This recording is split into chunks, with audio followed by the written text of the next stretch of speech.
au sujet de la conférence d'aujourd'hui. Alors nous allons faire une petite exception, hein, et finalement on va moins parler de Paris que d'un grand classique de l'histoire de France, mais finalement l'expédition d'Espagne de 1823, mais finalement un grand classique à peu près méconnu du grand public. Et là, quand on préparait le cycle de conférences, a été publié un livre d'Emmanuel Laroche, qui est maître de conférences à Sciences Po, qui s'intitule donc L'expédition d'Espagne 1823, au Pur, presse universitaire de Rennes, un livre excellent et qui finalement aborde le sujet sans doute pour la première fois et qui nous permet à tous de faire le point sur une question pour moi assez étonnante. Je suis espagnol, la Grande Armée n'a pas laissé forcément de très bons souvenirs.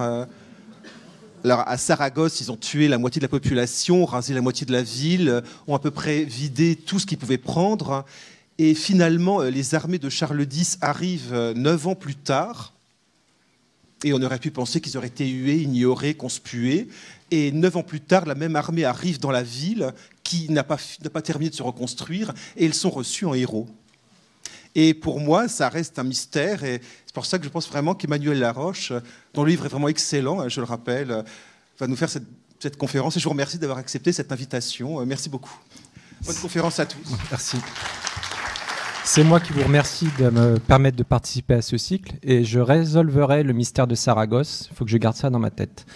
Alors effectivement, je vais parler beaucoup de l'expédition d'Espagne, mais je viendrai quand même à parler de Paris, donc j'ai toute une partie sur les retombées parisiennes de l'expédition d'Espagne, mais il me semblait nécessaire d'abord de présenter cet événement qui effectivement est assez méconnu dans la mémoire collective, et pour illustrer cette méconnaissance, je partirai déjà des traces mémorielles qui resteraient dans Paris de cet événement, et à ma connaissance, il n'y en a qu'une, c'est le nom d'une station de métro, Trocadéro, et bien sûr de la place du même nom, qui s'appelle d'ailleurs place du Trocadéro et du 11 novembre. On oublie souvent de préciser qu'elle s'appelle aussi place du 11 novembre. Alors finalement, qu'est-ce que le Trocadéro ? Cette place a été baptisée ainsi en 1877. C'est effectivement un des événements majeurs de cette expédition militaire, qui était la prise d'un fort qui protégeait la ville de Cadix, et qui a été pris le 31 août 1823, et qui est le fait de la campagne qui permet de la terminer, puisque les troupes que la France est venue combattre se soumettent le 1er octobre. Alors, la question qu'on pourrait se poser, c'est que je suis en train de vous parler d'une expédition qui s'est déroulée en Espagne en 1823, mais qu'étaient donc venus faire les Français en 1823 en Espagne, 10 ans seulement après que Napoléon ait été vaincu d'une façon quand même relativement traumatisante dans la mémoire des Français de la Restauration. 10 ans avant, sur le même terrain, on a une armée victorieuse, et c'est d'abord sur cet épisode que je vais revenir dans une longue introduction. Alors pour comprendre les raisons qui ont poussé les Français à venir en Espagne, il faut remonter justement aux guerres napoléoniennes, puisqu'il y a quand même un lien entre les deux événements. Et il faut se rappeler que Napoléon avait nommé son frère Joseph en Espagne, et une insurrection s'était levée. Bon, ça c'est une histoire qu'on connaît très bien, à partir de 1808, et une guerre terrible s'en était ensuivie, qui s'est terminée à la fin de l'année 1813. Et les insurgés espagnols avaient formé des juntes de gouvernement, et finalement avaient réuni un parlement à Cadix, les Cortés de Cadix, et avaient promulgué une constitution, la constitution de 1812, qui était assez libérale, qui s'inspirait un petit peu de la constitution française de 1791. Et la Restauration revenant, c'est-à-dire le roi légitime d'Espagne après la défaite de Napoléon revenant, c'est-à-dire Ferdinand VII refuse d'appliquer cette constitution libérale, et il rétablit la monarchie absolue qui prévalait en Espagne avant l'invasion de Napoléon. Les libéraux sont réprimés, ça c'est la constitution, les libéraux sont réprimés, alors que beaucoup avaient pris les armes justement pour défendre la monarchie espagnole et la légitimité de Ferdinand VII contre les troupes françaises. Évidemment, cette situation déplaît à un certain nombre des libéraux espagnols, et notamment dans l'armée, où les idées libérales étaient très répandues. Et en 1820, un général, le général Riego, fait ce qu'on appelle en Espagne un pronunciamento, c'est-à-dire une proclamation auprès de ses troupes, et il réclame la mise en application de cette fameuse constitution de 1812 que Ferdinand VII avait refusé d'appliquer lorsqu'il était revenu sur le trône en 1814. À partir de là, la contagion, je dirais, gagne du terrain dans plusieurs corps d'armée, et au final, Ferdinand VII, contraint en fait par la force, accepte de gouverner avec cette constitution. Donc on a une sorte de régime parlementaire qui se met en place en Espagne à partir de 1820. Ferdinand VII, qui était un roi relativement... Ah oui, il est là, pardon, Eriego est ici. Ferdinand VII, qui était un roi assez autoritaire, qui avait peu de sens politique, évidemment n'accepte pas cet état de fait, et en sous-main, il va encourager la sédition. Et finalement, en 1822, une sorte de contre-révolution se lève avec une armée absolutiste qui défend la monarchie absolue, qu'on appelle l'armée de la foi. Et une guerre civile va commencer en Espagne à partir de 1822. Donc les événements s'accélèrent en quelque sorte et prennent un tour dramatique. Dans cette guerre civile, on trouve tout un tas de généraux qui représentent chacun des camps. Alors du côté des constitutionnels, un des plus connus, c'est le général Mina, qui avait combattu à la tête d'une guérilla féroce les troupes de Napoléon pendant la guerre de Napoléon. Et du côté de l'armée de la foi, un personnage assez pittoresque, dirait-on, qui s'appelle le Trappiste, qui a soulevé donc une guérilla absolutiste et royaliste pour défendre la monarchie absolue, qui est une sorte de moine, en tout cas il porte l'habit de moine, et un fouet dans une main, la croix dans l'autre, et il mène des bandes de paysans au nom de « Vive la monarchie absolue »,« Vive la Sainte Inquisition »,« Vive la religion » et « Abat les libéraux ». Alors ce personnage est tellement populaire qu'on lui prête des dons magiques. Et ici, c'est ce que vient illustrer cette image, c'est qu'il aurait, les paysans espagnols, certains en sont persuadés, il aurait le pouvoir d'arrêter les balles. Et donc, il y a tout un tas d'anecdotes qui courent à son sujet, qu'il aurait réussi, en se faisant tirer volontairement dessus, à arrêter un certain nombre de balles.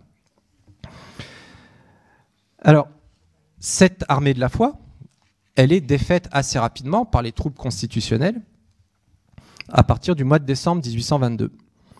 Et c'est là que les monarchies européennes commencent quand même à s'inquiéter de la situation, puisqu'elles pensaient que ces troupes de la foi auraient pu rétablir Ferdinand VII sur son trône avec ses pouvoirs absolus, mais voyant cet échec, commencent à s'inquiéter parce qu'en fait, ils ont peur d'une contagion de ce qui s'est passé en Espagne.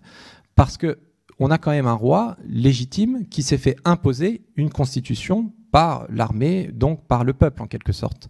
Or, on est dans une Europe post-napoléonienne où on a créé un ordre monarchique, ce qu'on appelle l'ordre de Vienne, avec le congrès de Vienne de 1815, qui est fondé sur le respect de la légitimité des souverains.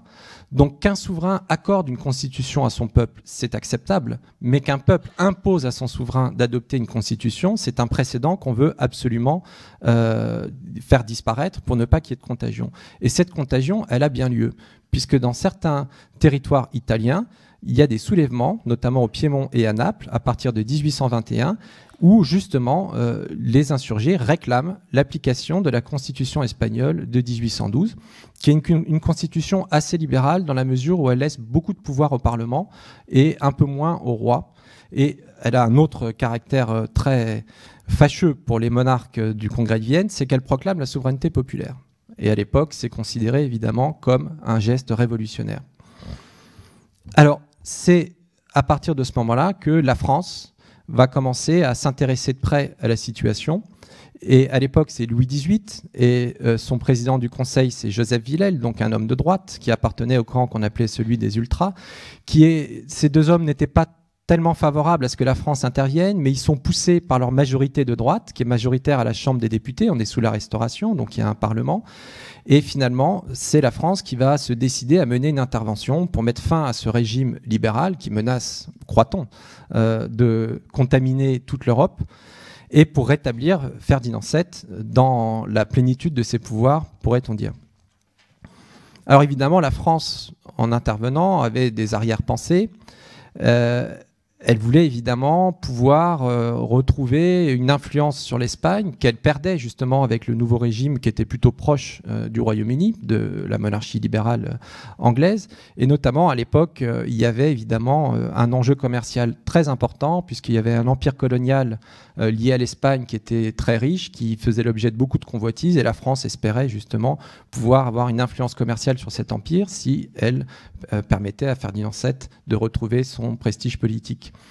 L'autre raison, qui est très importante, c'est que la monarchie, disons que subissait la gloire napoléonienne, le souvenir de la gloire napoléonienne de façon très pesante. Et elle était à la recherche d'une gloire militaire, si possible pas trop difficile à obtenir, pour redorer son blason et convaincre l'armée que la monarchie restaurée pourrait aussi conduire les troupes françaises vers des victoires et vers un prestige militaire qui était surtout évidemment hérité de l'Empire.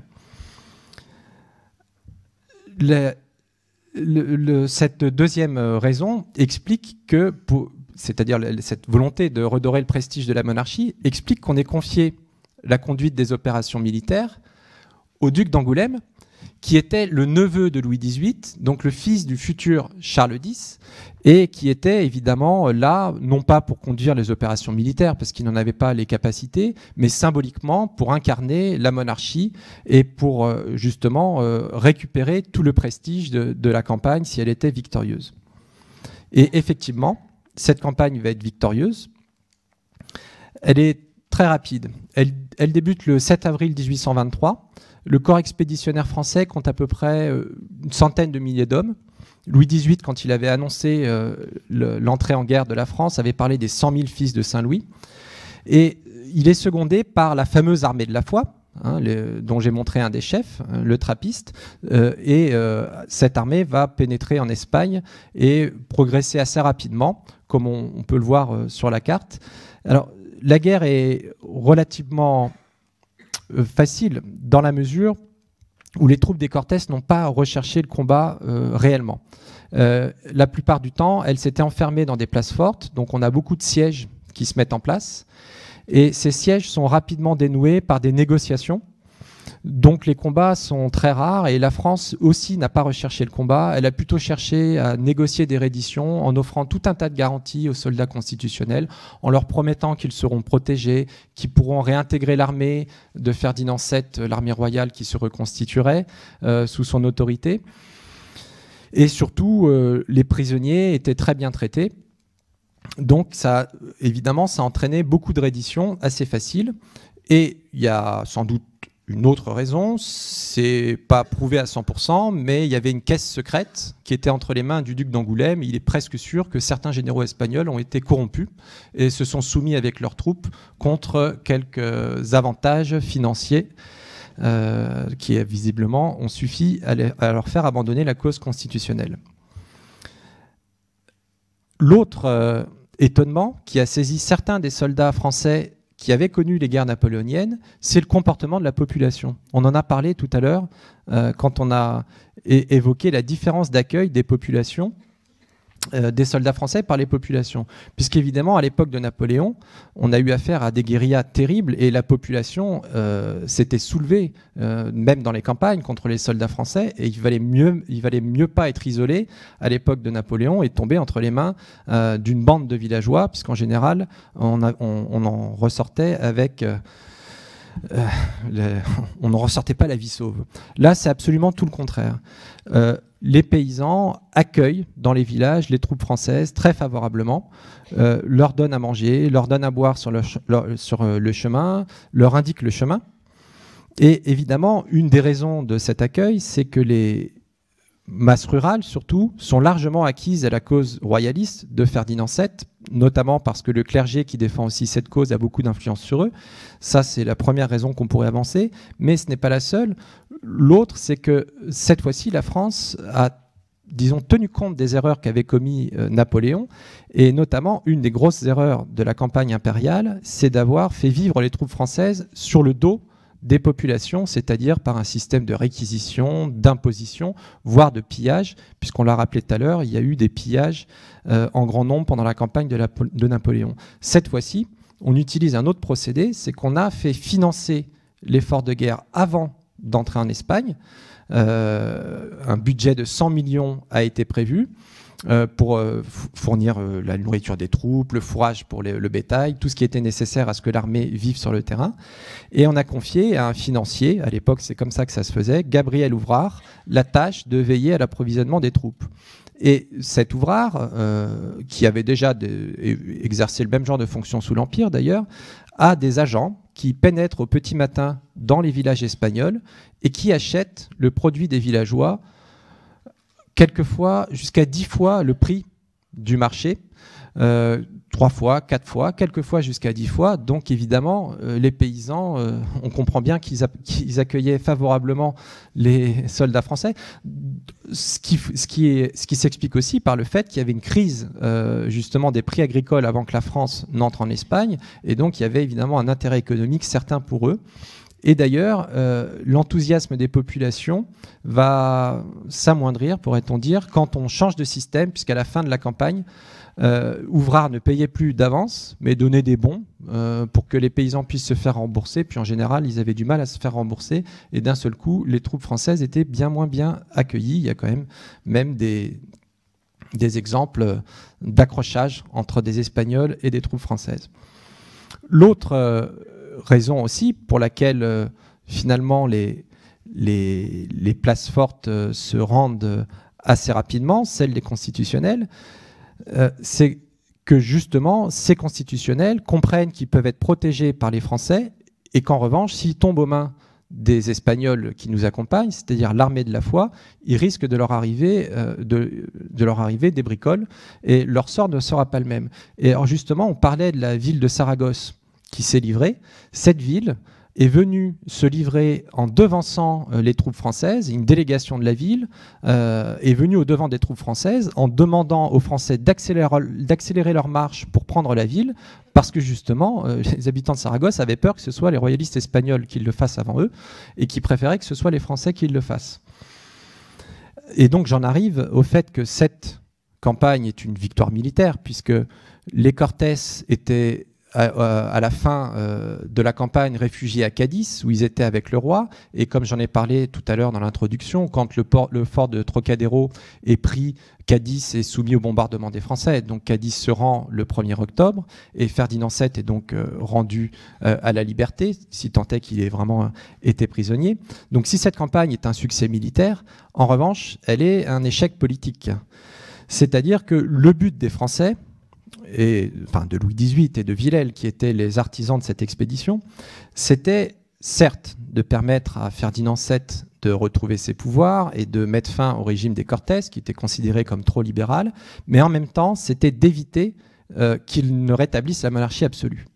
Et c'était de convaincre Ferdinand VII qu'il fallait quand même qu'il accorde une constitution de son choix au peuple espagnol et qu'il évite de rétablir la monarchie absolue. Et l'autre objectif, c'était d'éviter qu'il y ait une répression trop féroce qui s'exerce contre les constitutionnels espagnols et qu'une sorte de terreur blanche qui rappelait beaucoup de mauvais souvenirs aux Français, puisqu'on l'avait connu à l'issue des 100 jours, ne se mette en place en Espagne. Et de ce point de vue-là, c'est un échec, parce que Ferdinand VII, qui est une personne peu fiable, a promis 1000 choses, et évidemment, il n'a jamais rien fait.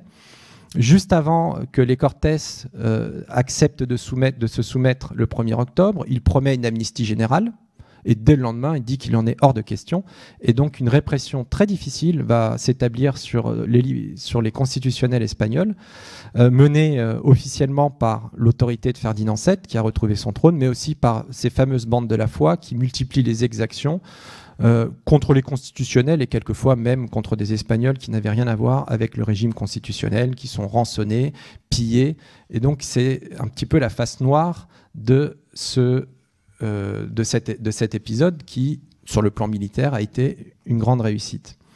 Alors, cette campagne, pour illustrer mon propos, Riego, par exemple, est arrêté et exécuté le 7 novembre 1823 à Madrid, et il est pendu, ce qui est considéré un peu comme une humiliation, parce qu'en tant que militaire, il aurait dû être fusillé, ou en tant que noble, garrotté. C'était très codifié à l'époque, et le fait qu'il ait été pendu a été considéré comme une humiliation pour lui, puisque c'est le traitement qu'on réservait aux criminels de la plus basse espèce.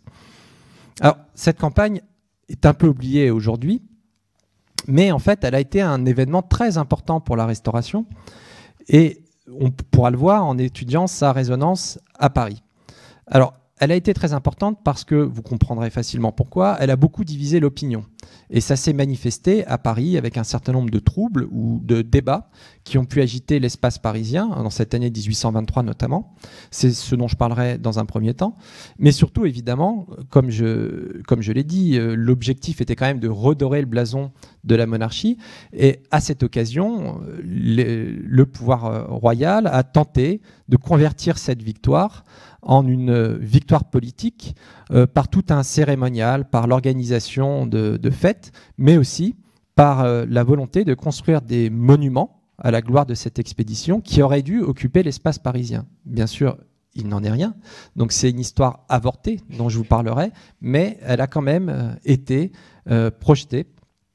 Et il y a eu de grands projets pour, en quelque sorte, dénapoléoniser l'espace parisien, c'est-à-dire essayer de faire disparaître les traces de la gloire militaire qui, évidemment, était encore très présente à Paris, pour les remplacer justement par cette nouvelle gloire qui, cette fois-ci, était dédiée à la monarchie.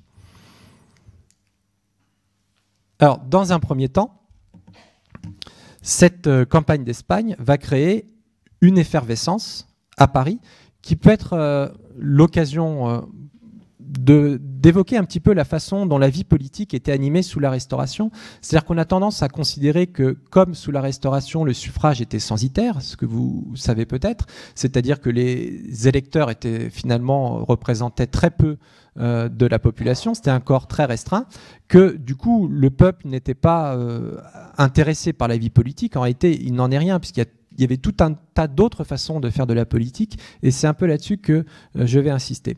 Alors, l'intérêt de l'opinion pour les événements dont j'ai parlé et qui s'étaient déroulés en Espagne existe avant même que la France n'ait annoncé son intention de pénétrer en Espagne.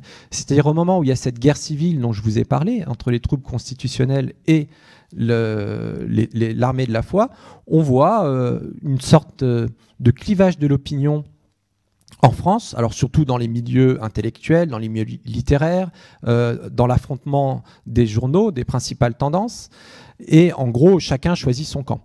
Alors, il y aurait beaucoup de choses à dire là-dessus, mais pour l'illustrer, j'évoquerai la façon dont le fameux trappiste est perçu. Dans la jeunesse royaliste, qui à l'époque commence à former notamment la jeunesse romantique, qui dans ces années-là est très royaliste, il est considéré presque comme un héros, comme un personnage justement tellement romantique qu'il est très populaire. Alfred de Vigny, par exemple, a écrit un poème sur le trappiste. Le trappiste et son nom, alors c'est juste un extrait que j'en lirai. Le trappiste et son nom, ce terrible inconnu, sorti jadis du monde, au monde est revenu. Car soulevant l'oubli dans ses couvents funèbres, à leurs moines muets impose les ténèbres. Il reparut au jour, dans une main la croix, dans l'autre secouant au nom des anciens rois ce fouet dont Jésus-Christ de son bras pacifique, du haut des longs degrés du temple magnifique, renversa les vendeurs qui souillaient le saint mur dans les débris épars de leur trafic impur. Donc effectivement, le fouet et la croix. Du même personnage, évidemment, là on a affaire à un jeune royaliste fervent. Il était Alfred de Vigny dans sa jeunesse, était membre des gardes royales, donc c'était un peu le corps d'élite sous la Restauration, qui était en général très acquis à la cause royaliste. J'évoquerai un autre témoignage qui vient de l'autre camp, c'est celui d'un jeune journaliste qui s'appelle Adolphe Thiers, qui écrit en 1822 sur le même individu: le christianisme n'avait pas depuis longtemps subi un pareil travestissement et on n'avait pas vu depuis les croisades des évêques vêtus de fer portant la croix dans une main, la massue dans l'autre et assommant les infidèles au nom du Dieu de paix. Donc évidemment, on comprend bien que cet intérêt est lié au clivage, je dirais, politique, puisque dans un cas, évidemment, les constitutionnels sont considérés comme des héritiers des valeurs libérales ou même des valeurs de la Révolution française, et dans l'autre, l'armée de la foi et l'absolutiste Ferdinand VII comme d'odieux personnages ancrés dans l'Ancien Régime, dans la superstition et dans la violence religieuse. Alors évidemment, cet intérêt va s'accentuer à mesure que la guerre approche et que la France annonce son intention de la mener. Et je dirais qu'à ce moment-là, sans doute, des milieux sociaux plus larges ont dû être touchés ont dû être intéressés par cet événement. Alors, cet intérêt, on le voit se manifester dans la presse, puisque dès 1823, la presse fait de la guerre d'Espagne son principal sujet. Donc on a une presse de tendance, évidemment, avec de grands journaux de gauche, comme le Constitutionnel, ou des grands journaux de droite, comme le Drapeau blanc, par exemple, qui s'affrontent à coups d'articles assassins. On voit aussi apparaître des débats très, très, très virulents à la Chambre autour de cette guerre. Et ce qui peut paraître étonnant, parce que est-ce que les chambres avaient à se mêler de la guerre? En théorie, non, puisque c'est le roi qui décidait de mener la guerre, et là c'est Louis XVIII qui l'a décidé et qui l'a annoncé. Mais comme je vous avais dit qu'on avait prévu un budget spécial de 100 millions de francs pour mener la guerre, eh bien les chambres qui avaient la maîtrise du vote du budget ont dû se prononcer sur une loi extraordinaire pour accepter ce budget prévisionnel de 100 millions de francs.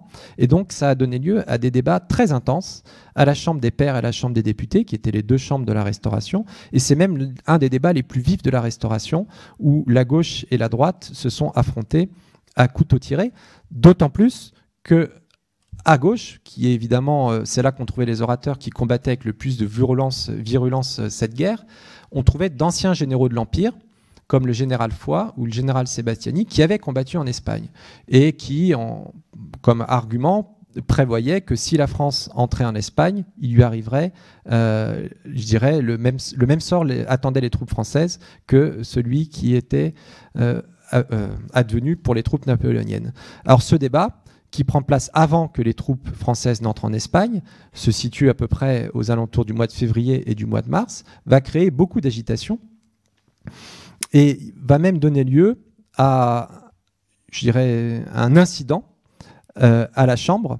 C'est l'expulsion d'un des orateurs de la gauche, qui est un fait exceptionnel, ça ne se reproduira plus, que l'historien Jean-Claude Caron a qualifié de meurtre parlementaire. Ce député, c'est Manuel, qui était vraiment une des bêtes noires de la droite royaliste et qui était évidemment un des plus farouches opposants à l'intervention française en Espagne. Et Manuel, en répondant à un discours de Chateaubriand, qui était à l'époque ministre des Affaires étrangères, qui lui était un farouche partisan de l'intervention française, bon, partisan, et en fait, il répondait à un discours de Chateaubriand, et pour répondre à ce discours, il a fait un parallèle avec la Révolution française, expliquant finalement que si la France intervenait en Espagne, ça mettrait d'autant plus en danger Ferdinand VII que ça risquait, si vous voulez, d'exciter les constitutionnels et de les radicaliser. Et il faisait évidemment le parallèle avec la Révolution française, c'est-à-dire à partir du moment où les puissances étrangères, à partir de 1792, ont menacé la France, si jamais Louis XVI était mis en danger, ça n'a fait que radicaliser les positions des révolutionnaires français. La droite considère que Manuel, en expliquant cela, vient de faire l'apologie du régicide et qu'il souhaitait presque la mort de Ferdinand VII. À partir de là, la séance est levée et après plusieurs jours de discussion, le 3 mars, l'expulsion de Manuel est votée.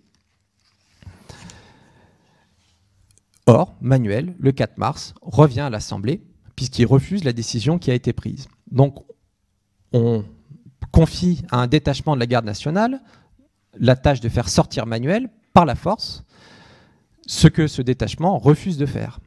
Donc il faut finalement en faire appel aux gendarmes qui vont effectivement expulser Manuel, et il va être raccompagné chez lui par une foule très nombreuse qui s'était massée autour de l'Assemblée pendant ces événements.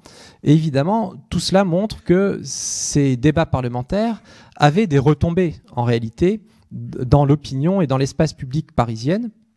Et par exemple, le sergent Mercier, qui est ce sergent de la garde nationale qui a refusé de procéder à l'expulsion de Manuel, est devenu très populaire, très célèbre. Il y a plusieurs lithographies qui ont été faites pour l'honorer.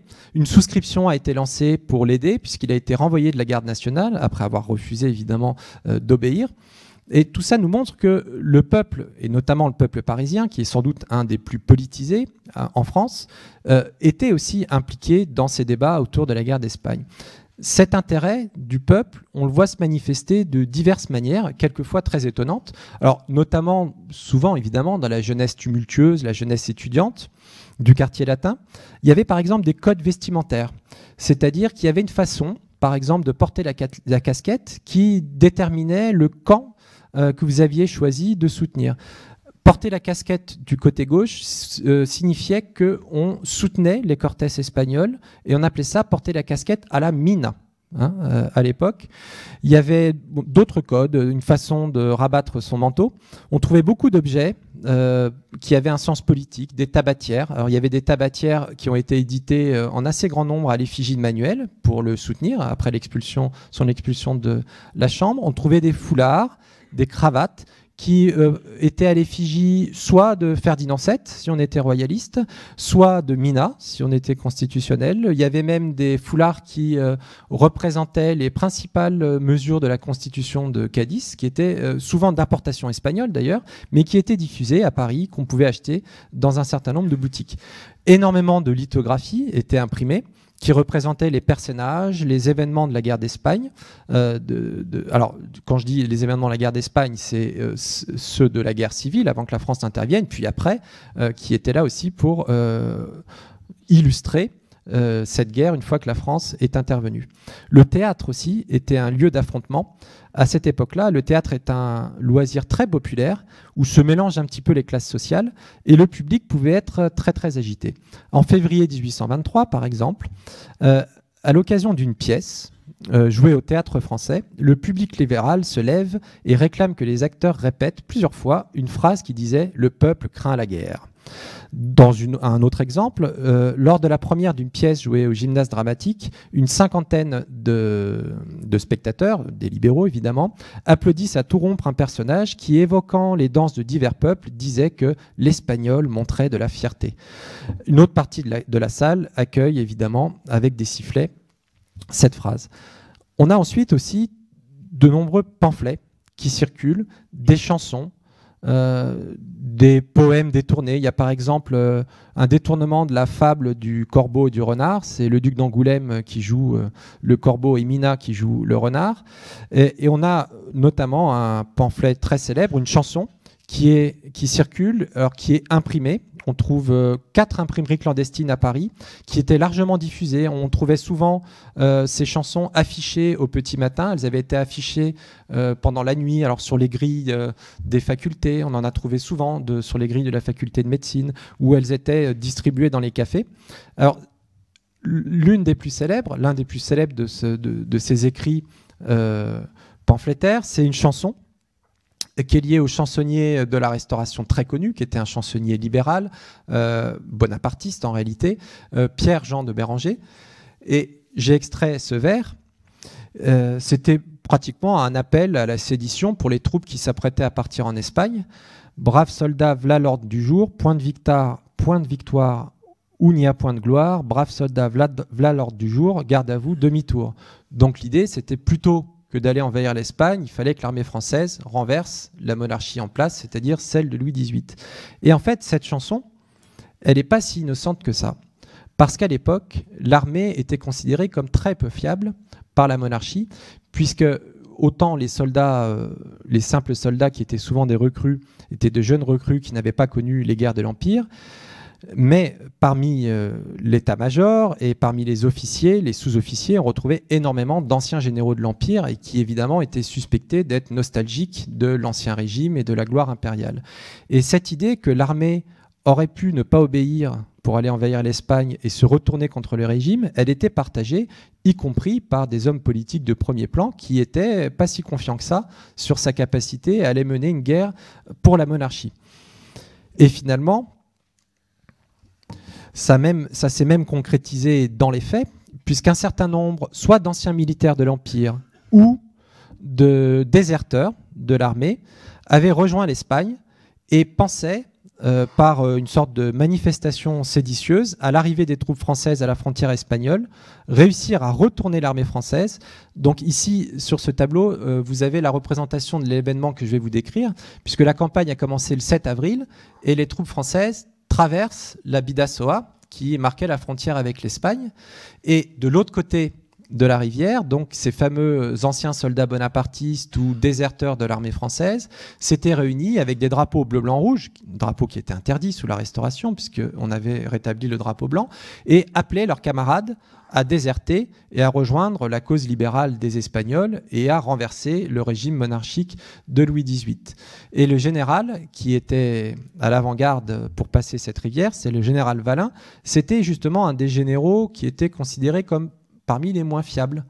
Or, évidemment, ce général, c'est cette scène qui est illustrée là, fait tirer au canon sur ces transfuges, comme on les appelle, c'est-à-dire ces traîtres pour l'armée royaliste.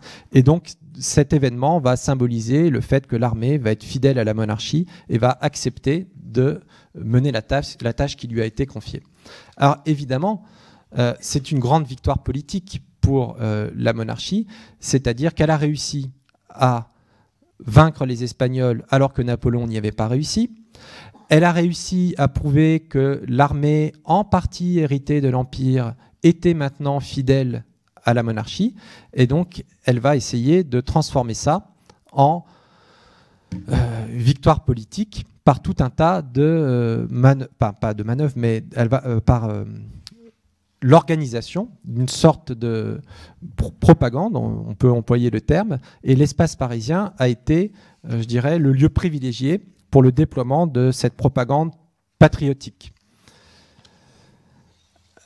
Alors, le gouvernement, justement, face aux troubles ou face à l'agitation qui montrait quand même qu'il y avait une partie de l'opinion qui était très hostile à cette guerre, va mettre en place tout un tas de mesures pour donner une vision de la guerre qui soit positive et pour, en quelque sorte, capitaliser sur la victoire.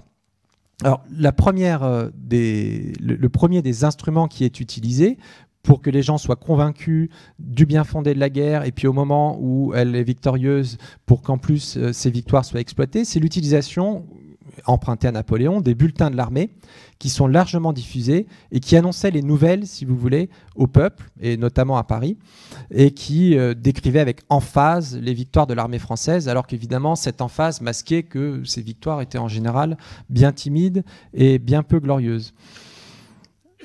On va prendre un exemple de la façon dont on a eu tendance à développer avec emphase toute cette activité turiféraire. C'est un exemple, c'est une victoire qui a été largement commentée et qui a accueilli toute l'attention des royalistes au tout début de la campagne. C'est la prise de Logroño. C'est une des premières victoires remportées par l'armée dès le mois d'avril. C'est une ville du nord de l'Espagne. Et lors de cet événement, un jeune tambour, qui s'appelait Matro, se serait illustré, un jeune soldat donc, et il aurait permis d'ouvrir les portes de la ville dans un acte héroïque. Il aurait escaladé le parapet, aurait contourné les défenseurs de la ville et aurait ouvert la porte et serait rentré en tête des troupes françaises. Et alors cet événement, par exemple, dès le début de la campagne, va être monté en épingle. Évidemment, il était intéressant à exploiter puisqu'il montrait un jeune soldat et ça donnait une image de la monarchie pleine d'avenir, plein d'allant et toute une jeunesse qui était acquise à la cause royale. Et cet événement est, je crois, un des plus lithographiés ou représentés avec la prise du Trocadéro. Alors que, évidemment, ce pauvre Matro, il a été complètement oublié. Mais à l'époque, il était devenu très célèbre dans les milieux royalistes. Et en quelque sorte, il a fixé l'attention de la propagande pendant tout un temps. Il y a des pièces de théâtre qui vont être organisées, qui le mettent en scène. Alors, il y a deux moments où le pouvoir va organiser des pièces de théâtre qui ont pour sujet la guerre d'Espagne. Il y a la Saint-Louis, le 25 août, et lors du retour des troupes françaises après la victoire, le 2 décembre. Et ces pièces de théâtre étaient gratuites pour le peuple, étaient financées par le pouvoir, Et c'était un moyen, évidemment, de diffuser un certain nombre de messages, d'autant plus qu'elles étaient visées par la censure et que le message délivré dans ces pièces, qui étaient avant tout des divertissements, il y avait beaucoup de chansons, c'était des pièces avant tout divertissantes, mais on délivrait tout un tas de messages politiques et on donnait une vision de la guerre qui était toujours, évidemment, celle que le pouvoir voulait donner de cette guerre. Et pour prendre un exemple, évidemment, les côtés sombres de la guerre, la répression menée par l'armée de la foi n'apparaissent jamais. Dans ces pièces de théâtre, le soldat français est toujours, en quelque sorte, un arbitre des querelles espagnoles. Il est venu réconcilier les Espagnols entre eux autour de la figure de Ferdinand VII. Il y a vraiment cette idée que la France est venue rapporter la paix en Espagne et a permis aux Espagnols de se réconcilier et a permis de stabiliser le pouvoir en Espagne. Donc, il y a le 2 décembre, une grande, cette fois-ci, une grande mise en scène qui est organisée à Paris et qui a pour volonté, évidemment, d'édifier le peuple parisien à l'occasion du retour des troupes françaises et du duc d'Angoulême. Il y a un défilé militaire qui est organisé et c'est très important de le dire puisqu'évidemment, ce défilé militaire en plein Paris, on n'en avait plus vu depuis Napoléon. Et évidemment, c'était le symbole de la réconciliation entre le régime et l'armée. Et c'était une façon d'honorer l'armée, alors que depuis le retour de Louis XVIII, elle avait été en quelque sorte un petit peu délaissée, pour la raison que j'ai évoquée tout à l'heure, c'est qu'on s'en méfiait. On a fait défiler les troupes devant le balcon des Tuileries. Et donc ici, vous avez une peinture qui montre le moment où Louis XVIII recueille les hommages du duc d'Angoulême et assiste au défilé des troupes à son balcon du palais des Tuileries. Évidemment, il y a aussi la volonté de montrer la famille royale confiante dans l'avenir, réunie, puisque toute la famille royale est représentée dans cette scène. Ensuite, la barrière de l'Étoile, où se dressait un arc de triomphe inachevé, celui qu'avait commencé Napoléon, avait été redécoré et avait été en quelque sorte décoré par tout un tas de blasons qui représentaient les hauts faits de l'Espagne, les hauts faits de la campagne d'Espagne, excusez-moi. Et pour terminer, un grand feu d'artifice, ce 2 décembre, avait été tiré depuis la colline de Chaillot, c'est-à-dire justement la future place du Trocadéro que j'ai évoquée au début de l'année, au début de mon intervention. Alors évidemment, ces fêtes, donc pour la Saint-Louis, pour le retour des troupes en 2 décembre, étaient très éphémères. Et ce qu'a voulu faire le régime, c'est pérenniser la mémoire de cette campagne, pérenniser la gloire acquise, pour essayer évidemment de renforcer le prestige de la dynastie, ce qui était bien le but au départ de cette campagne. Alors la première façon de le faire, ça a été la commande de nombreuses peintures, de nombreux tableaux. Et vous savez qu'il y avait un salon officiel, enfin ce qu'on appelait le salon, c'était des expositions officielles des artistes en vue par le pouvoir. Et au salon de 1824, vous avez énormément de peintures représentant certains hauts faits de l'expédition d'Espagne qui sont présentées. Avant ça, à l'hôtel de ville, une cérémonie aussi avait été organisée en l'honneur du duc d'Angoulême, où on avait commandé 18 tableaux qui avaient été exposés. Alors certains de ces tableaux d'ailleurs se retrouvent au moment du salon. Mais tout ça était bien peu. Et un autre projet, c'était évidemment d'essayer de définitivement pérenniser la mémoire de cette campagne par une inscription monumentale. Et c'est là, évidemment, que l'enjeu était aussi de dénapoléoniser, en quelque sorte, le patrimoine parisien. Alors ça, c'était pour décorer l'hôtel de ville, pour la cérémonie qui avait été organisée en faveur du duc d'Angoulême. Et c'était une des frises qui décorait l'hôtel de ville qui a disparu, mais donc il nous reste des dessins. C'était dans une salle, dite la salle du café. Et évidemment, on voit le type de thème qui a été mis en avant. Ici, c'est les Parisiens qui accueillent le duc d'Angoulême, évidemment avec beaucoup de joie, beaucoup d'emphase, et qui lui donnent un rameau d'olivier puisqu'il a ramené la paix en Espagne. Alors, l'inscription, cette fois-ci, de la mémoire de l'expédition d'Espagne devait être durable. Et c'est pourquoi on a projeté un certain nombre de monuments qui devaient commémorer cette expédition. Et il faut rappeler que dès leur retour au pouvoir, les Bourbons ont essayé d'effacer un certain nombre de traces du prestige et de la mémoire napoléonienne. Et l'exemple le plus connu, c'est la statue de Napoléon qui couronnait la colonne Vendôme, qui avait été refondue, qui avait été retirée, refondue, et avec le bronze obtenu, on avait mis en place une statue d'Henri IV, cette fois-ci en 1818, qui est sur le Pont-Neuf. Donc dans cette logique-là, il faut absolument effacer les traces de la gloire napoléonienne pour les remplacer par la gloire justement un hommage à la gloire monarchique de l'expédition d'Espagne. Alors, le premier projet, c'était de transformer l'arc du Carrousel, qui était à cette époque-là fini, puisqu'il avait été construit sous l'époque de Napoléon. Et on a remplacé les bas-reliefs de l'arc du Carrousel par des bas-reliefs temporaires en plâtre, qui remplaçaient évidemment tout ce qui concernait la campagne de 1805, puisqu'en fait c'est un arc qui commémorait la victoire d'Austerlitz et la campagne de 1805 de Napoléon. Et on les a remplacés par des plâtres qui commémoraient la campagne d'Espagne. Donc on voit un certain nombre d'épisodes de cette campagne, Louis XVIII, la prise du Trocadéro, le duc d'Angoulême.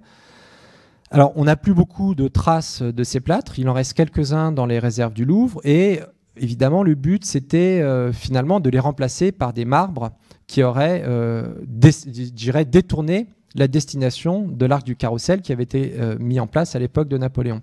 Alors, il reste quelques ébauches. Donc ici, par exemple, c'était un essai fait par David d'Angers, où on voit Louis XVIII qui reçoit le duc d'Angoulême. Et donc, c'était un des bas-reliefs qui aurait dû être placé sur l'arc du Carrousel.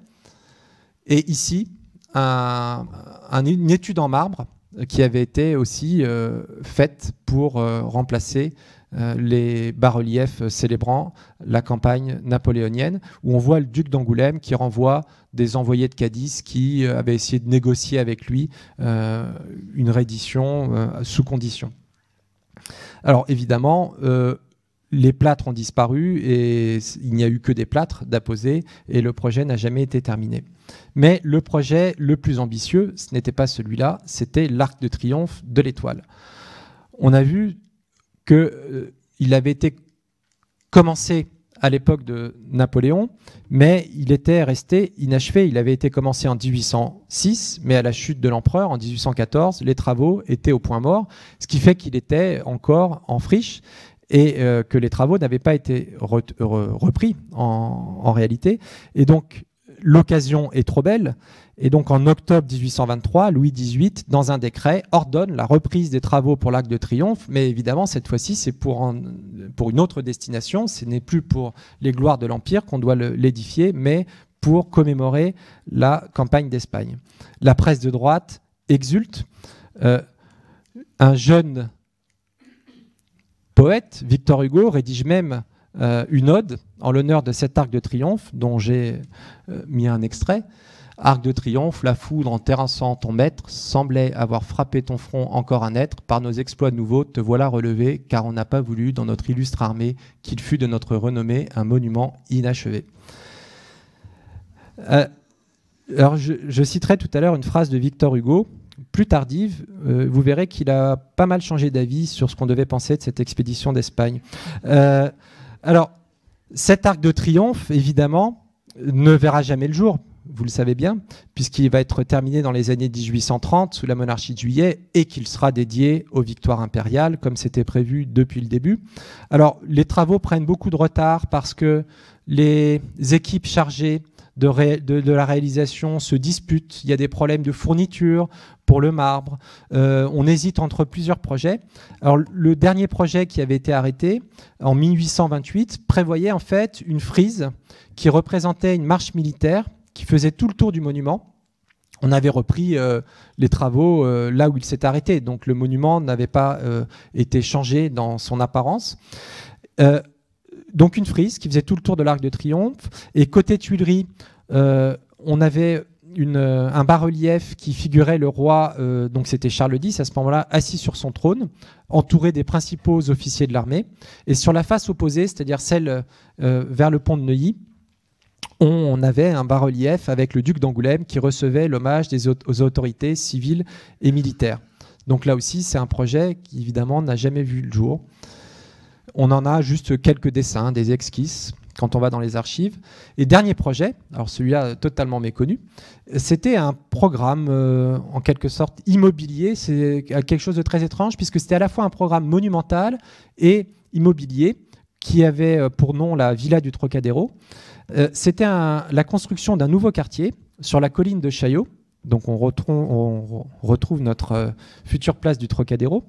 Et évidemment, il y avait un symbole très fort parce que cette colline de Chaillot, Napoléon avait prévu d'y construire un palais pour son fils, le roi de Rome. Donc symboliquement, au même endroit où avait été prévu un palais pour le fils de l'empereur, construire un quartier avec un monument entièrement dédié à l'expédition d'Espagne, c'était évidemment politiquement réfléchi.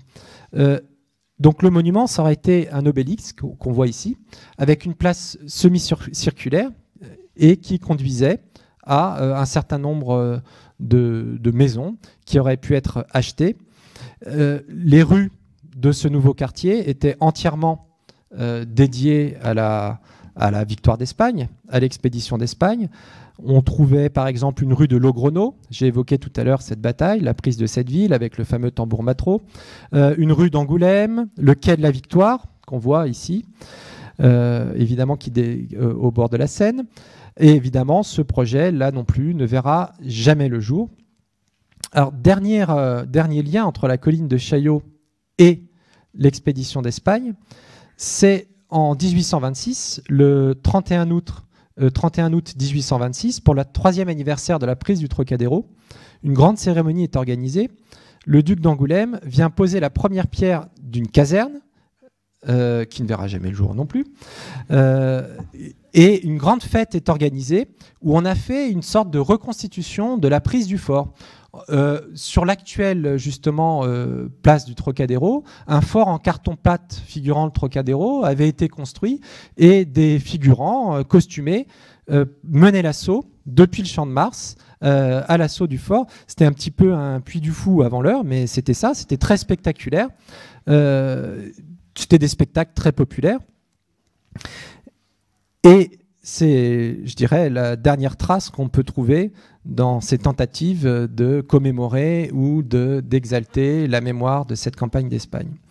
Alors pour terminer, en conclusion, je reviendrai évidemment sur ma remarque liminaire, c'est-à-dire qu'il y a très peu de traces de l'expédition d'Espagne dans le patrimoine parisien et j'ai envie de dire national, puisque à part cette fameuse place du Trocadéro et cette station de métro, je n'ai pas d'autres exemples qui me viennent à l'esprit.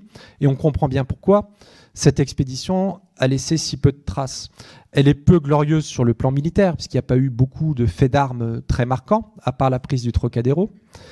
Et son issue politique, c'est-à-dire le rétablissement d'une monarchie absolue relativement, je dirais, répressive, n'est pas très glorieux.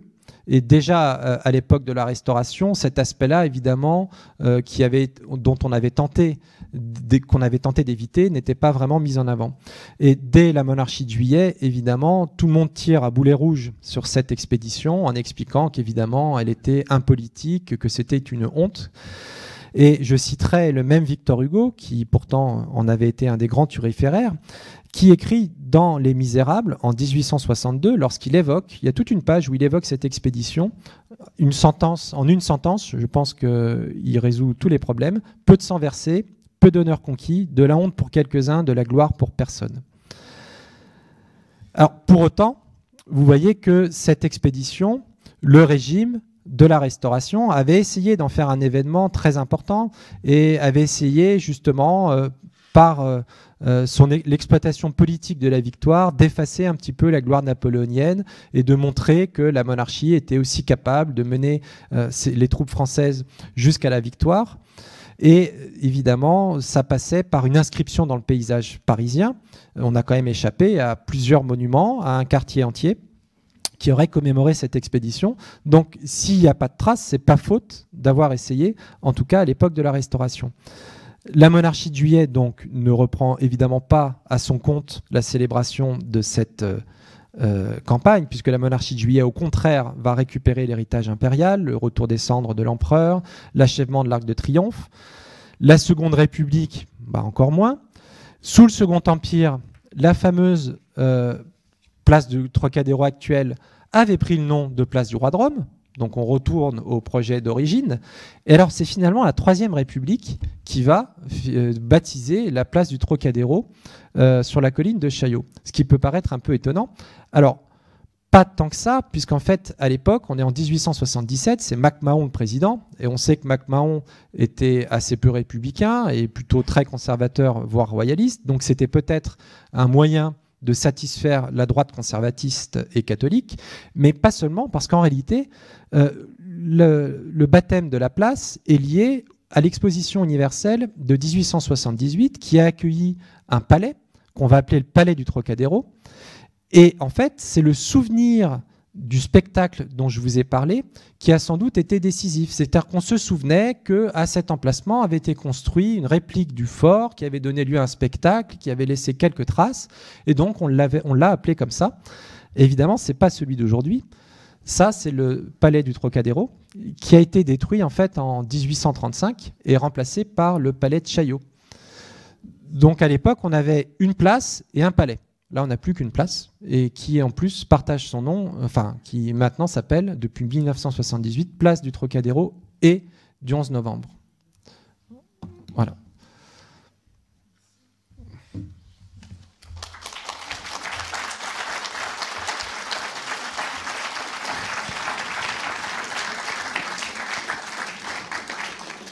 Merci beaucoup. J'arrive. L'enterrement du général Foy, justement, dont vous avez parlé, a fait l'objet d'une grande manifestation. Alors, c'était sous quelle optique? C'était pour remémorer les campagnes napoléoniennes ou une allusion à cette expédition d'Espagne? Voilà, je me pose la question. Alors, non, en fait, le général Foy était un des grands orateurs de la gauche libérale. D'ailleurs, c'est vrai que pendant tous ces débats sur la guerre d'Espagne, ça a été un de ceux qui a été les plus actifs pour la combattre. Et en réalité, la politisation des enterrements était une manière pour le peuple parisien de manifester justement ses opinions politiques dans la mesure où il n'avait pas le droit de vote, où on a un régime quand même qui laisse peu de place à l'expression populaire politique. Et c'est vrai que dès qu'une personnalité de l'opposition mourait, ça donnait lieu à des enterrements publics qui étaient rapidement politisés avec des foules nombreuses. Donc il y a eu la même chose quand Manuel a été enterré. Donc effectivement, ce sont des cérémonies funéraires, mais qui se transforment vite en manifestations politiques, même si souvent c'est silencieux, mais ça réunit des foules nombreuses qui témoignent en fait d'une appartenance politique en faisant ça. Parce qu'il faut savoir que les manifestations étaient interdites sous la Restauration. Donc c'est un moyen, quelque part, détourné de témoigner de son appartenance politique. Voilà. Bonjour, je voulais savoir combien de temps a duré exactement cette expédition d'Espagne? Alors, elle commence le 7 avril 1823. La prise du Trocadéro, c'est le 31 août. Le Cadiz se rend le 1er octobre. Et ensuite, il y a quelques places fortes en Catalogne, notamment Barcelone, qui vont résister jusqu'en novembre et qui finissent par se rendre. Si mon souvenir est bon, la dernière place à se rendre, c'est le 11 novembre. Voilà. Puisqu'en fait, évidemment, je ne pouvais pas rentrer dans trop de détails. La campagne a été très facile, sauf en Catalogne, où la Catalogne était défendue par Mina, dont j'ai parlé tout à l'heure, et lui a donné beaucoup de fil à retordre à l'armée française, et il ne se soumettra qu'une fois qu'il aura appris que les Cortés s'étaient soumis et que Ferdinand VII avait retrouvé son pouvoir. Bon, là, il comprend que la lutte est vaine, mais en gros, il y a quand même une région où on a eu du mal à soumettre l'armée des Cortés, et c'est celle qui était commandée par le général Mina, la Catalogne. Connaît-on l'attitude des généraux français en Espagne à l'égard des œuvres d'art, des tableaux Parce que les armées napoléoniennes s'étaient grandement servies. Alors, est-ce qu'il y a eu la même attitude ou ils ont essayé d'être plus respectueux? Non, parce que justement, vraiment la volonté la volonté cette fois-ci, c'était d'éviter justement toutes ces erreurs. Et donc l'armée a été très très bien tenue. Et dans les tout premiers jours de la campagne, les soldats ont fait ce qu'ils avaient pu faire à l'époque de Napoléon, c'est-à-dire commencer la maraude. Et assez rapidement, des punitions exemplaires ont été données. Et il y a eu vraiment un effort très très important qui a été mis sur la discipline des troupes, ce qui fait que, je ne dirais pas qu'il n'y en a pas eu, puisqu'il y a eu quelques exemples, mais très peu de pillages, très peu d'exactions contre des civils, j'en ai trouvé aucune contre des prisonniers constitutionnels. Et du coup, on n'a pas du tout la même physionomie dans la guerre que celle de l'époque de Napoléon. Et les rares cas de pillage étaient vraiment très sévèrement punis, et quelquefois, j'ai même des cas de peine de mort qui ont été prononcés contre des soldats qui avaient commis des exactions contre des civils. Et le duc d'Angoulême dédommageait très facilement les familles qui auraient eu à subir des violences ou des vols de la part des troupes françaises. Et alors du coup, à cause ou grâce de l'expédition d'Espagne, beaucoup d'Espagnols libéraux, sont venus s'installer en France. Je pense à Goya, à Bordeaux, Moratine. Oui, parce qu'en fait, c'est presque l'ironie de l'histoire. C'est qu'en fait, au moment de la guerre civile, ce sont les royalistes qui viennent se réfugier en France. Il y a à Paris plusieurs chefs de l'armée de la foi qui étaient là. Il y en avait qui étaient à Bordeaux. Le fameux Trappiste, il était à Toulouse. Donc ça, c'est au moment où ces troupes de la foi ont été défaites à la fin de 1822.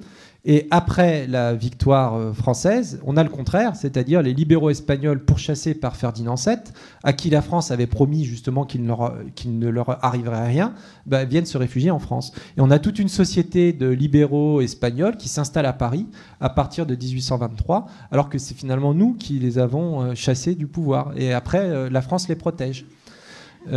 Et pour illustrer l'échec politique de la France, dans un premier temps, quand une place forte se soumettait, les soldats qui avaient négocié cette reddition, leurs officiers, les soldats, il y avait des traités de capitulation qui étaient signés entre les généraux français et entre ces soldats constitutionnels, et qui étaient très clairs et qui prévoyaient notamment qu'aucun ne serait inquiété pour ses opinions politiques et que tous pourraient rester en Espagne, retrouver leurs biens. Et pour ceux qui étaient des soldats de métier, ils pourraient intégrer la nouvelle armée qui se reformerait royale autour de Ferdinand VII. Ça, ce sont les premiers traités de capitulation. Et au bout d'un moment, la France commence à comprendre que ces promesses-là, si elle aimerait bien qu'elles soient tenues, du côté espagnol, elles ne seront pas tenues. Et les derniers traités de capitulation, les dernières places fortes dont je parlais, là, qui se livrent plutôt après la prise du Trocadéro et après la chute de Cadiz, on n'a plus du tout les mêmes conventions. On a des articles qui disent que la France promet que tous les prisonniers seront envoyés en France et que la France les aidera à sortir d'Espagne. C'est-à-dire que les Français ont bien compris que s'ils voulaient protéger les constitutionnels, il ne fallait pas qu'ils les laissent en Espagne. Voilà. Oui. J'arrive.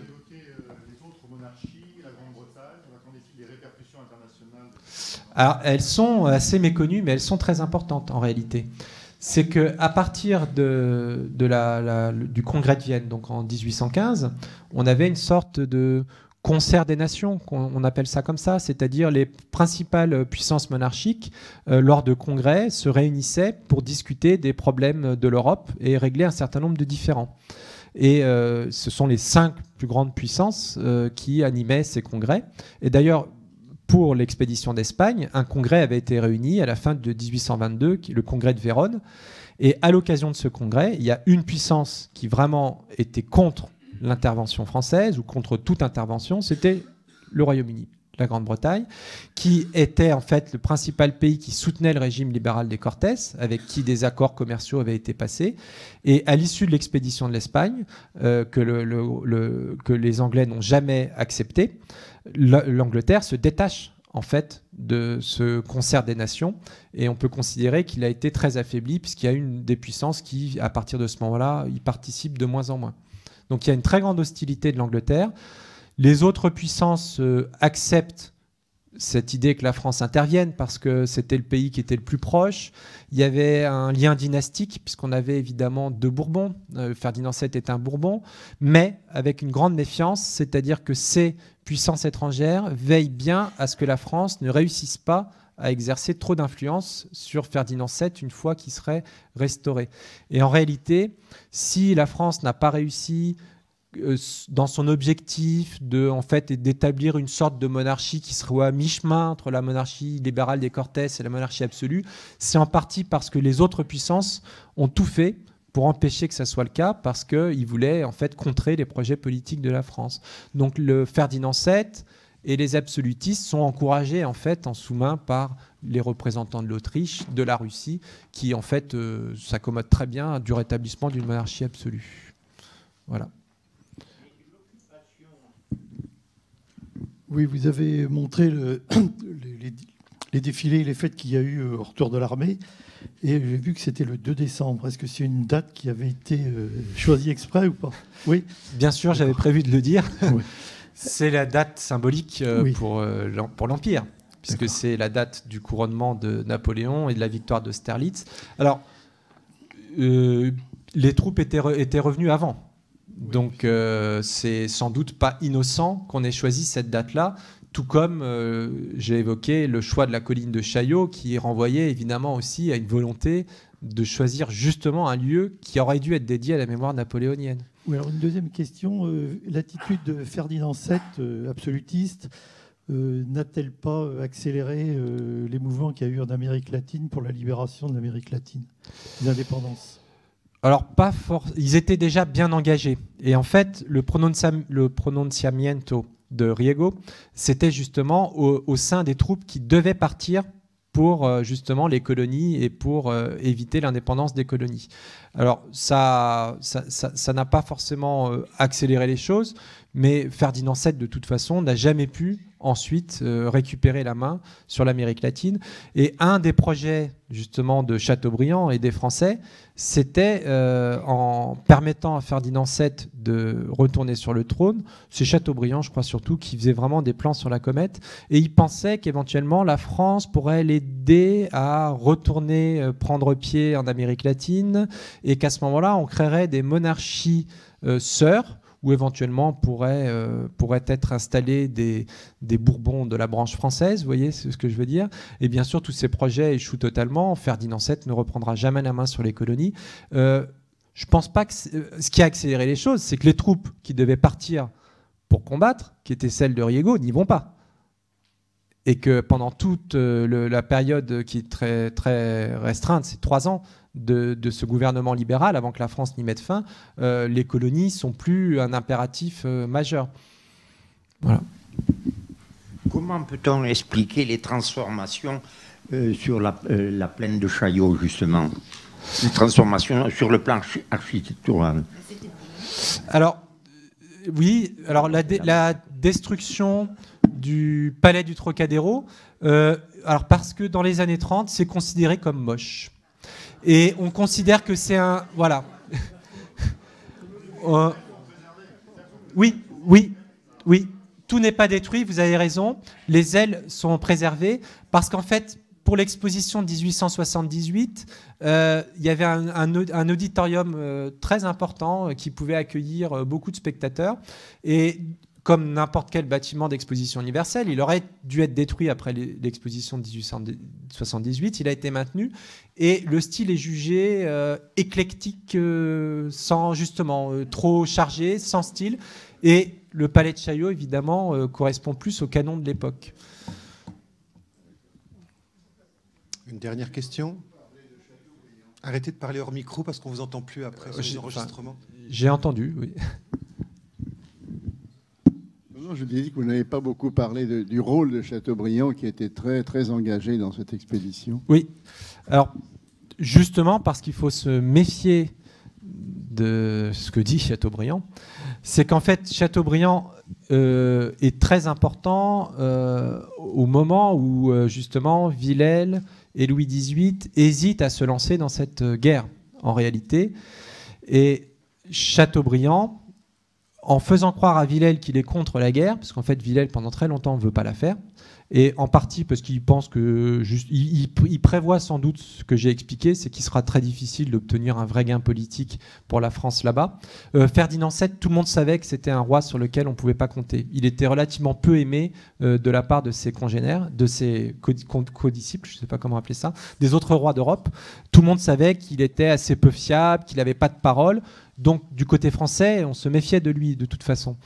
Et Chateaubriand fait croire en gros à Villèle que s'il le nomme ministre des Affaires étrangères, il essaiera d'éviter la guerre, alors qu'en réalité, il veut absolument la mener. Et lui, Chateaubriand, il est vraiment dans cette perspective qu'il faut à tout prix apporter une victoire militaire à la Restauration pour justement, en quelque sorte, montrer la fidélité de l'armée. Il a une phrase à la Chambre qui est très connue, il dit « L'union se fera dans l'attente ». C'est-à-dire la monarchie va définitivement s'imposer par une victoire militaire. Donc c'est surtout cet objectif-là que lui, il poursuit. Mais étant donné que Villèle, justement, comprend qu'il a été trahi par Chateaubriand, puisque une fois qu'il est nommé, il va défendre la guerre, il va être largement mis sur la touche pendant l'expédition. Et en réalité, Chateaubriand, dans les Mémoires d'Outre-Tombe, ou dans l'ouvrage qu'il a consacré à la guerre d'Espagne, qui s'appelle Congrès de Vérone, tient le premier rôle. Mais dans la réalité, il est largement mis sur le côté. Et c'est Villèle, directement avec le duc d'Angoulême et le général, en réalité, qui mène vraiment l'expédition, qui s'appelle Guillauminot, qui décide de tout, de ce qui se passe là-bas. Et même Chateaubriand, qui a des agents, évidemment, en Espagne, essaye de pousser des coudes pour avoir son mot à dire, mais il n'y arrive pas vraiment. Donc, en réalité, il a joué un rôle très important dans toute, je dirais, pour convaincre de la nécessité d'intervenir en Espagne, mais pendant la campagne en elle-même, il est relativement mis à l'écart. Et il finit par se faire renvoyer, d'ailleurs, peu de temps après, puisqu'il reste, ministre des Affaires étrangères quelques mois seulement après la campagne, et puis après, il est congédié. Voilà.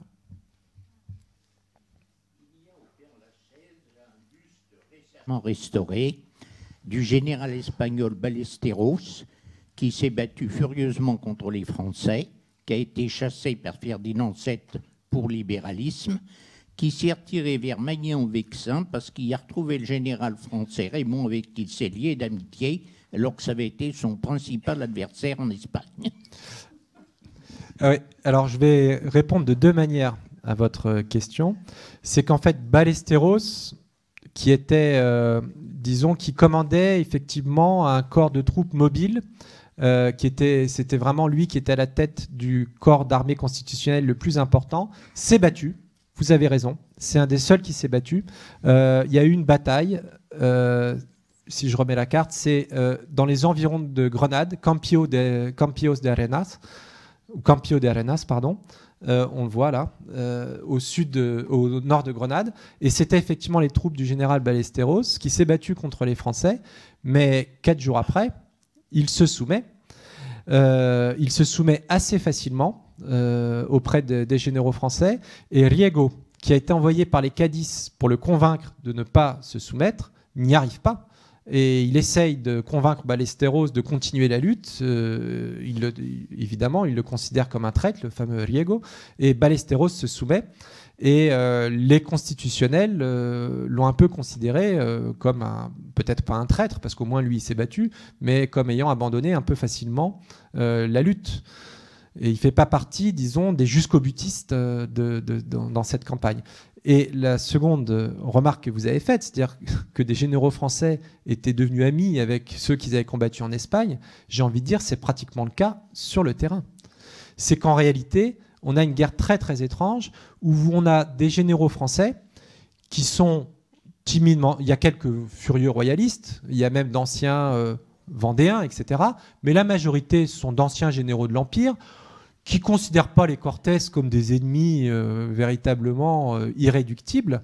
Et on a même des scènes de presque, je dirais pas de fraternisation, mais quand un général des Cortés se soumet, il est invité à dîner, il y a des discussions très mondaines qui s'engagent avec les généraux français, et Ballesteros en particulier, et tout un tas d'autres. C'est qu'en réalité, il y a très peu d'animosité de la part des Français vis-à-vis de ces constitutionnels espagnols. Bon, on fait le travail, comme on dit, c'est-à-dire l'armée obéit, elle a une tâche à accomplir, elle l'exécute, mais c'est pas avec une motivation très grande. Et surtout, justement, le fait qu'il y ait des consignes pour beaucoup de modération fait que l'armée accepte. Parce que justement, on ne demande pas à l'armée française d'exercer une sorte de terreur blanche, on demande un peu le contraire, plutôt de protéger les anciens ennemis. Et donc ça convient très bien à beaucoup d'officiers français. Alors en revanche, ce que pensent ces anciens officiers napoléoniens des royalistes de la foi, si vous voyez les témoignages, ils se demandent s'ils ont choisi le bon camp, en réalité. Et j'ai même envie de vous dire, il y en a énormément qui sont persuadés d'avoir combattu dans le mauvais camp. Quand ils se rendent compte de la façon dont la guerre est menée par ces royalistes, le trappiste que j'ai montré tout à l'heure, ils participent à la campagne, alors aux côtés des Français, non, parce que dès qu'ils sont rentrés en Espagne, ils mènent leur petite guerre, justement, le plus loin possible des troupes françaises pour faire ce qu'ils ont envie de faire.